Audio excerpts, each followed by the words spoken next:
It's so expensive at the moment. I'm not the only one who's saving up for a down payment on a piece of salmon. When one thing goes up at Coles, it also goes up at Woolies within the next few weeks and vice versa. The prices have just gone up so much, it's completely unaffordable for everyone. You are not going to be able to guess how much these 3 items cost me. If you've been to the supermarket lately, there's a good chance you're forking out a lot more for your groceries than you used to.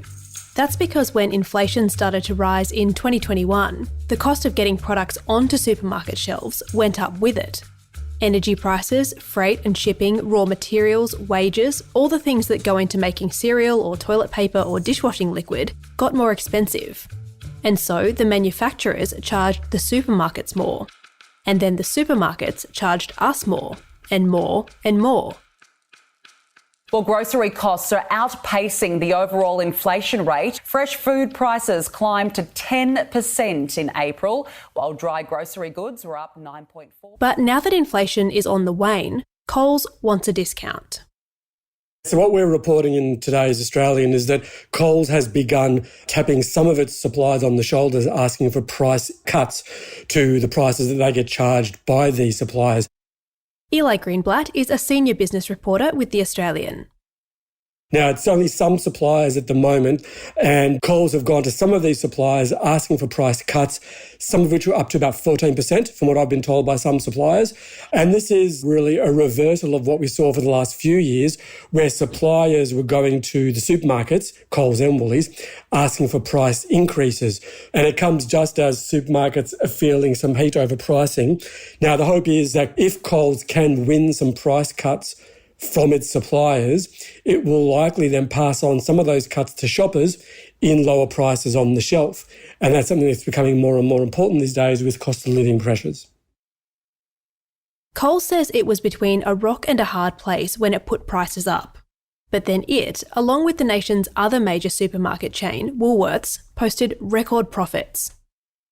Analysts say double-digit jumps in the big 2 supermarkets' profits are unprecedented. Woolworths Group posted a hefty 14% to $907 million. Coles' profit also jumped up 17% to $643 million.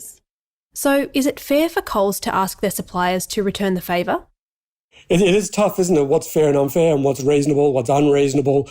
Certainly the supermarkets, they were getting price increase requests from suppliers dozens of times a week, thousands per year in the last few years over the high inflationary environment. A lot of these suppliers were really doing it tough. And without price increases, they could have gone out of business. And no one wants to see our food manufacturing base disappear. And then they had to pass it on to customers. Coles would say, if prices are now coming down, if inflation is moderating, and this is happening, freight and shipping is coming down, they want to see their suppliers cut their prices. Then the question is, does Coles pass it on to shoppers, or do they pocket some of that for their own shareholders? That's the balancing act, and that's a really tough balancing act, especially in this environment. How much do they save for themselves, for profit, for their shareholders? How much do they pass on to shoppers?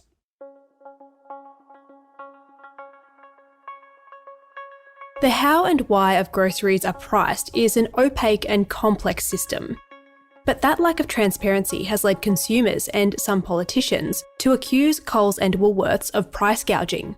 Basically, bumping up prices and hoping no one will notice because everything is really expensive right now. There's been no evidence yet of actual price gouging, and it's how you measure profits too. I mean, the net profit, the bottom line net profit of Coles and Woolies has been quite stable in the last few years. Their earnings have gone up, the margins, so the profit on sales have gone up a bit, 3 or 4% here or there. But then the question becomes, do we want profitable supermarkets? Well, we want supermarkets to invest in stores, to invest in IT, to invest in staff. We want supermarkets, especially Coles and Woolies, which are listed, to pay a good dividend to their shareholders, which are most of us, and superannuation funds. That's important. We also want the supermarkets to have low prices so people can afford food. That's important. And then, of course, it's also important to understand that a lot of these supermarkets operate under fixed contracts. So that's the problem for supermarkets. It's really hard to see how does that product get from the farm gate to the supermarket. There's lots of middlemen involved. So there's lots of costs involved, and it is complex. And that's where there's been a lot of arguments and allegations about price gouging, and the supermarkets are trying to fight against that.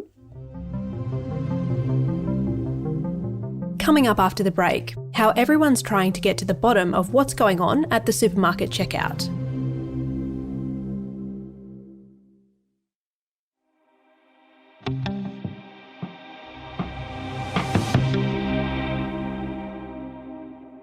Shoppers aren't the only ones who've got questions about the cost blowout of a weekly grocery shop.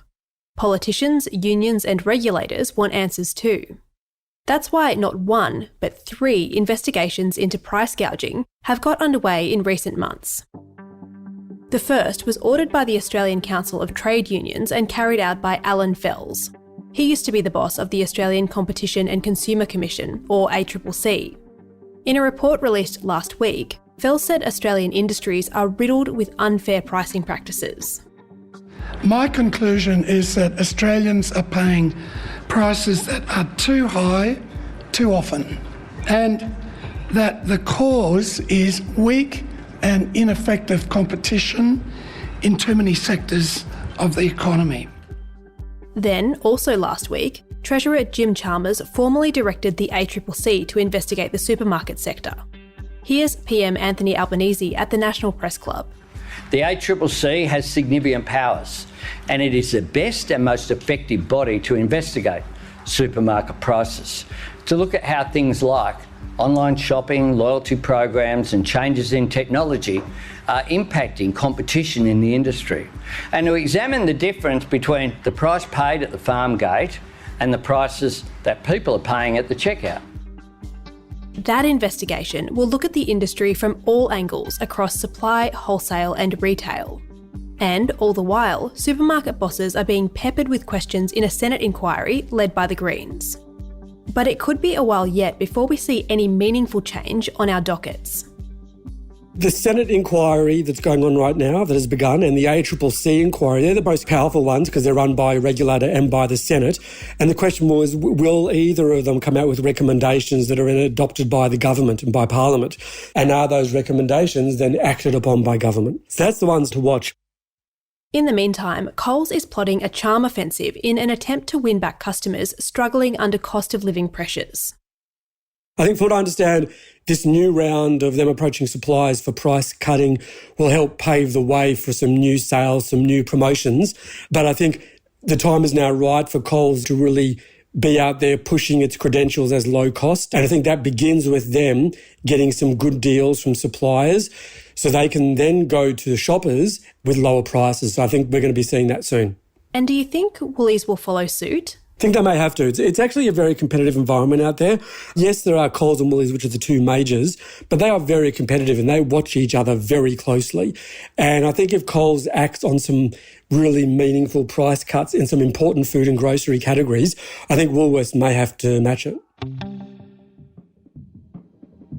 Eli Greenblat is a senior reporter with The Australian. An international law expert claims the Australian Federal Police should launch an investigation into credible allegations of torture against a Fijian colonel appointed to an Australian Army brigade. You can read that story as well as the nation's best journalism right now at theaustralian.com.au.